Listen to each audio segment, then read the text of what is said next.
एक गांव के मंदिर में एक साधु रहते थे। उनका बहुत सम्मान था। एक दिन। प्रणाम साधु महाराज। खुश रहो वत्स, कैसे हो? घर पर सब कैसे हैं? आपका आशीर्वाद है, सभी अच्छे हैं। कहो कैसे आना हुआ? तीन आपसे अनुरोध है, अगर आप आज शाम घर पर खाना खाने आ सके तो बहुत अच्छा रहेगा। बिल्कुल, मैं आज शाम को जरूर आऊंगा। गांव में सब उनका ऐसा ही आदर करते थे। उन्हें दक्षिणा के रूप में जो भी मिलता था वह सभी पैसा एक जगह इकट्ठा होता गया। साधु को धन की वैसे भी ज्यादा जरूरत नहीं होती थी। वैसे तो किसी भी साधु को अपने धन की चिंता नहीं रहनी चाहिए, पर मैं यह नहीं चाहता कि धन गलत हाथों में जाए और उसका उपयोग सही जगह नहीं किया जाए। प्रभु, आप ही कुछ रास्ता दिखाओ। कुछ दिनों के बाद। महाराज, मुझे बीज लाने के लिए कुछ पैसे कम पड़ रहे हैं। आपकी बड़ी कृपा होगी अगर आप किसी से कहकर मुझे दिलवा दें। मुझे स्वयं मांगना सही नहीं लग रहा है। कोई बात नहीं, तुम वह पैसे मुझसे ले लो। वैसे भी मुझे पैसे की कोई जरूरत नहीं होती। इसी प्रकार गांव के अन्य लोग भी जब जैसी जरूरत होती वैसे साधु से पैसे ले लेते और अपना काम हो जाने के पश्चात उन्हें ईमानदारी से वापस भी कर देते। आपसे जो कोई धन मांगता है आप हर एक को पैसे दे देते हो, कभी किसी को मना नहीं करते। अगर किसी ने आपका धन वापस नहीं किया तो? यह धन वैसे भी गांव वालों ने ही मुझे दिया है और मुझ साधु को तो पैसे से कोई काम ही नहीं है। मैं बस यह चाहता हूँ यह धन जिसको भी जरूरत हो उसके काम आ सके और इसका गलत काम में उपयोग ना हो, ये मैं ध्यान रखता हूँ। आप सचमुच बहुत अच्छे हैं महाराज। इसी प्रकार दिन बीत रहे थे। जब भी वे बाहर जाते तब वे अपने पैसे एक थैले में रखते थे और उसे हमेशा अपने पास रखते थे।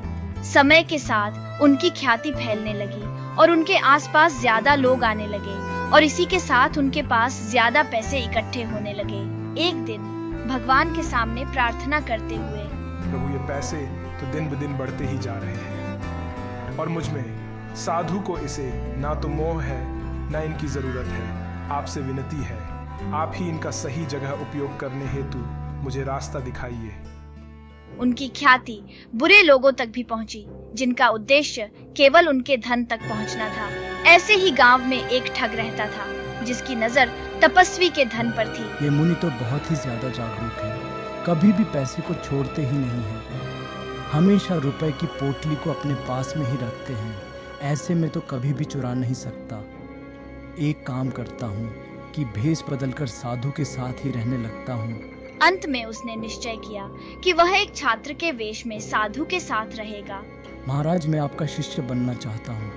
पर मैं तुम्हें मेरा शिष्य क्यों बनाऊं? अगर मुझे आपके ज्ञान का कुछ अंश भी प्राप्त हुआ तो मैं अपना जीवन धन्य समझूंगा। पर तुम्हें मुझसे ही ज्ञान क्यों लेना है? क्योंकि आसपास बहुत दूर तक ऐसा कोई व्यक्ति नहीं है जो आप जितना ज्ञानी हो। पर तुम्हें तो शुरुआती ज्ञान चाहिए, फिर मुझसे क्यों लेना चाहते हो?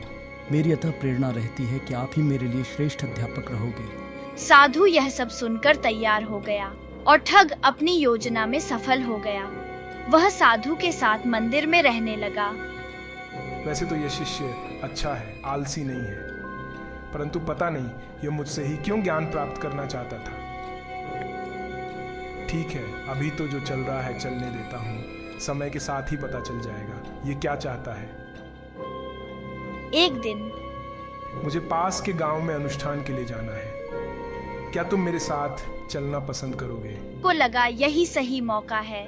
रास्ते में जंगल में साधु को लूट लूंगा।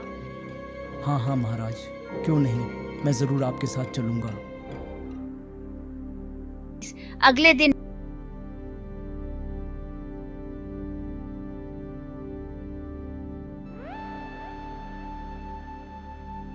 रास्ते में एक नदी पड़ती है, हम लोग वहीं पर स्नान करेंगे, उसके बाद आगे की यात्रा करेंगे। महाराज, आप जाओ तो सही, पानी में स्नान करने। मैं उसी वक्त आपका पूरा सामान लूट के भाग जाऊंगा। साधु ने अपने पैसे के बंडल को एक कंबल में छिपा दिया और ठग को सामान की रखवाली करने के लिए कहा। पता नहीं कब से ठग इस दिन का इंतजार कर रहा था। साधु जैसे ही नदी में डुबकी लगाने गया, वह पैसों की गठरी लेकर भाग गया। पर थोड़ी ही दूर जाने के बाद जब उसने उस गठरी को खोलकर देखा, अरे इसमें तो पैसे है ही नहीं। आखिर पैसे की पोटली तो साथ में ही रखकर चलते थे, फिर गए कहाँ? कहीं ऐसा तो नहीं कि आने के पहले मंदिर में ही पैसे रखाए हो। जरूर ऐसा ही हुआ होगा, पर अब क्या करूं? इधर साधु जब नहा के बाहर निकला और उसने देखा कि उसका शिष्य और सामान की गठरी दोनों ही किनारे पर नहीं है। जरूर शिष्य के रूप में कोई लुटेरा था जो गठरी उठाकर भाग गया। अब क्या कर सकते हैं? चलो मैं तो अनुष्ठान के लिए चलता हूँ। इधर चोर ने गठरी के सामान को देखकर अपना सर पकड़ लिया, पर उसने हार नहीं मानी। उसने तुरंत ही गठरी उठाई और साधु की तरफ दौड़ लगा दी। साधु जब सोच ही रहे थे कि शिष्य के रूप में लुटेरा है, तब तक उन्हें सामने से चोर दौड़ता हुआ आता नजर आया। अरे ये क्या? ये तो दौड़ता हुआ मेरे ही पास आ रहा है। अगर ये चोर है और सामान उठाकर भाग गया था, तो वापस क्यों आ रहा है? चोर जब साधु के पास पहुंचा, प्रणाम महाराज, आपका सामान एक कुत्ता उठा कर ले गया था और मैं उसी से सामान छुड़ाने के लिए उसके पीछे दौड़ कर गया था। साधु को गठरी देखकर समझ आ गया कि यह चोर ही है और अभी झूठ बोल रहा है, पर उनके पास कोई सबूत नहीं था। ठीक है, और अब मेरे साथ चलो, हमें वैसे भी बहुत देर हो गई है। इधर चोर को समझ नहीं आ रहा था कि जब साधु के पास पैसे थे तो वह गठरी में क्यों नहीं निकले चोर। कहीं रास्ते में तो उन्होंने किसी को दे नहीं दिए। यह सोचते हुए चोर का ध्यान साधु के कंबल पर गया। अरे ये कंबल कब आया? मेरा ध्यान इस पर तो गया ही नहीं। और ये क्या? साधु अपने कंबल को हाथ से पकड़कर चल रहा है, जबकि गठरी उसने मुझे ही दे दी। पैसे कंबल में ही रखे हुए हैं, अब इसे ही चुराना पड़ेगा। चोर मन ही मन में कंबल को चुराने का तरीका सोचने लगा। ये तो कंबल को ही घुरे जा रहा है। लगता है इसे पता चल गया है कि पैसे इसी में है। आगे जंगल का रास्ता है, मैं कमजोर ठहरा। ये पक्का मुझे मार कर ये कंबल चुरा कर भाग जाएगा, तो मुझे जल्दी से कुछ करना पड़ेगा, नहीं तो पैसे भी हाथ से जाएंगे और शरीर का भी नुकसान हो जाएगा। ऐसा सोचकर साधु और चोर दोनों चल रहे थे। रास्ते पर आगे वो जगह है जहाँ पर कभी कभी ध्यान करने जाया करता था, और उसी के पास में एक सूखा कुआं भी है, जिसका उपयोग कभी कभी जंगली जानवरों से बचने के लिए कर लेता था। बस इतना ध्यान आते ही साधु बाबा मुस्कुरा दिए और अपना प्लान बना लिया। कुआं बस आने ही वाला है, अब मुझे तुरंत ही अपने प्लान पर अमल करना है। कुएं के पास पहुंचते ही साधु बाबा ने अपने कंबल को इस प्रकार से झटका दिया कि उसके पैसे निकलकर कुएं में चले गए। बहुत अच्छा, अब केवल कंबल मेरे हाथ में रह गया है, परंतु ये सब चोर को बिल्कुल भी पता नहीं चला। इसके बाद साधु और चोर थोड़ी आगे बढ़े। बहुत ज्यादा गर्मी लग रही है, पता नहीं मैं इस कंबल को अपने साथ क्यों लेकर चल रहा हूँ। मुझे इसे छोड़ देना चाहिए। चोर ने जैसे ही कंबल जमीन पर गिरा देखा, उसने तुरंत कंबल उठा लिया। अरे इस कंबल में भी कुछ नहीं है। अब चोर से रहा नहीं गया। महाराज, मुझे एक बात समझ नहीं आ रही। जब हम मंदिर से चले थे तब आपने अपने साथ में पैसे लिए थे, परंतु अभी वह आपके पास दिखाई नहीं दे रहे। तो वह पैसे कहाँ गए? साधु को मन ही मन हंसी आ गई। उसने सोचा कि आखिरकार इससे रहा नहीं गया और मुझसे ही पूछ लिया कि पैसे आखिर गए तो गए कहाँ।